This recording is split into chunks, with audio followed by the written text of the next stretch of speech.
नमस्कार आज्ञा। गोटे छोट गपटे किए कहार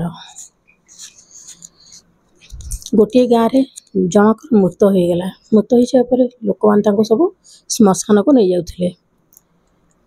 जीवार अधा बाटे जड़े लोक आसी कहले आज्ञा मु व्यक्ति को छाड़ी श्मशान को जावाक देवी ना कहीं एक पाख मोर 15 लाख टंका पाइबार अच्छी। समस्ते आश्चर्य हो गले। तांकर के संपर्क अच्छा कहतु तांकर भाई की पुओ किए अच्छा पाखे मोर 15 लाख टंका पाइबार अच्छी। जेपर्यंत मुझे टंका न पाई से पर्यंत मुझे जावाक देवी ना। समस्ते ठिया रहिले। पुओ भाविले जे बापा तो मरिया पूर्व मत कि मु कहीं 15 लाख टंका देवी ना बापा जो पैसा रखी मुझे 15 लाख टंका फेरीदेवी। सी जाणिकी चुप रहिले किसी कहले मुझे पुओ बोली परिचय देले ना। तापर भाई थे भाई भी से कहले भाई कहले को भाई कहार किए बा क्या कौन भी 15 लाख टंका खाली देदेव सी तो बंची था आमको देना आम कहीं 15 लाख टंका देदेव ए एमती सी भी रहिले। सी कहले जिते वर्ष 15 लाख टंका न पाई मुझे मृत शरीर को श्मशान को जावाक देवी ना।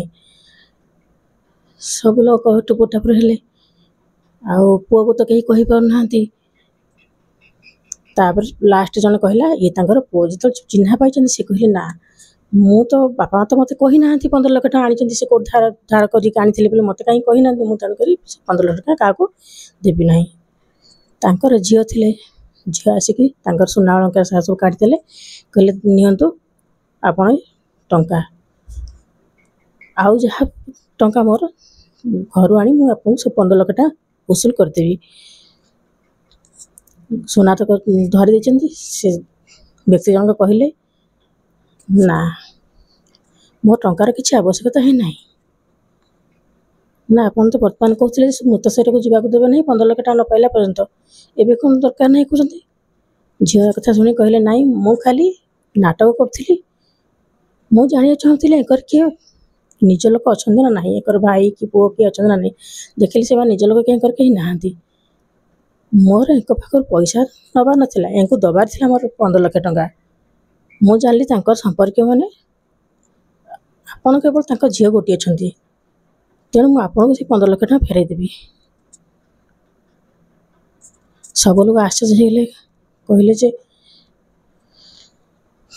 किए कहार कौ पुओ कहार आजिकल पैसा लगे समस्त झील से सुना को नहीं गला पैसा पत्र पाइला धनी लोक जन पैसा देखी सबको छाड़देले सत्कार गपटिया सरला। नमस्कार। जय जगन्नाथ।